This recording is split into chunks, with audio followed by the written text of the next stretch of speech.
Final ম্যাচে 1 মিনিটে 8টি হলুদ কার্ড, বিরতির আগে 1-1 গোলের সমতা, এরপর কাল বৈশাখী ঝড়। টেবিল দিয়ে হোক কিংবা যেভাবেই হোক কোনো মতে পানি নিষ্কাশন। দীর্ঘ বিরতির পর খেলা শুরু হলেও খেলা যায় অতিরিক্ত মিনিটে। তবে 120 মিনিটের ম্যাচ স্থগিত হয়ে যায় 115 মিনিটে, তাও আবার আলোক স্বল্পতার কারণে। ফেডারেশন কাপের ফাইনাল ম্যাচ পুরোপুরি না হলেও নাটকের চেয়েও ছিল নাটকীয়। আরো বিস্তারিত শুনুন প্রতিবেদনে। একটা ম্যাচ কতটা নাটকীয় হতে পারে সেটাই যেন আজ দেখা গেল বসুন্ধরা ফেডারেশন কাপে, যেখানে ফাইনালে আজ মুখোমুখি হয়েছিল বসুন্ধরা কিংস এবং আবাহনী। যেখানে দুই দলের ক্লাসিকো লড়াই, মারামারি, হলুদ কার্ডের বন্যা ছিল, লাল কার্ডও। আর সেই নাটকের সেরা অংশ ছিল কাল বৈশাখী ঝড়, যে ঝড়ের মধ্যে মাঠে নেমে যায় দর্শকরাও।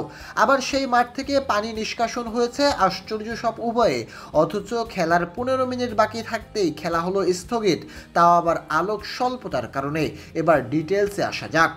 খেলার 37তম মিনিট পেরিয়ে দুই দল সমতায় 1-1 গোলে 38তম মিনিটে বাকবিতণ্ডায় জড়িয়ে পড়েন দুই দলের খেলোয়াড়রা। ডাগ আউট থেকে বেরিয়ে আসেন দুই দলের খেলোয়াড়রা, তাতে বেশ কিছুক্ষণ খেলা বন্ধ থাকে। পরিস্থিতি নিয়ন্ত্রণ আনতে 8টি হলুদ কার্ড দেখাতে হয় দেশসেরা রেফারিকে। শেষ পর্যন্ত মোট 10টি হলুদ কার্ডের সঙ্গে একটি লাল কার্ডও দেখিয়েছে রেফারি এই ম্যাচে। আর ম্যাচের 47তম মিনিট অর্থাৎ বিরতির পর 2 মিনিট যেতেই শুরু হয় কাল বৈশাখী ঝড়। তাতে খেলোয়াড়দের নিরাপদ আশ্রয়ে পাঠানোর সংকেত দেন রেফারি সাইমন হাসান। বৃষ্টির সঙ্গে বাতাস এতটাই তীব্র ছিল যে উভয় দলের ডাগ আউটে উড়ে যায় উৎসাহী দর্শকরাও মাঠে প্রবেশ করেন।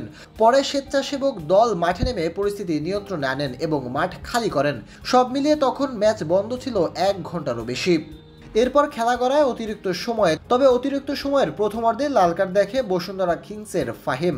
শেষ 15 মিনিটের আগে বসুন্ধরা পরিণত হয়েছে 10 জনের দলে, আর এরপরই খেলা হয় স্থগিত। বাফুফের সিদ্ধান্ত অনুযায়ী খেলার বাকি অংশ অনুষ্ঠিত হবে অন্য যে কোনো দিন।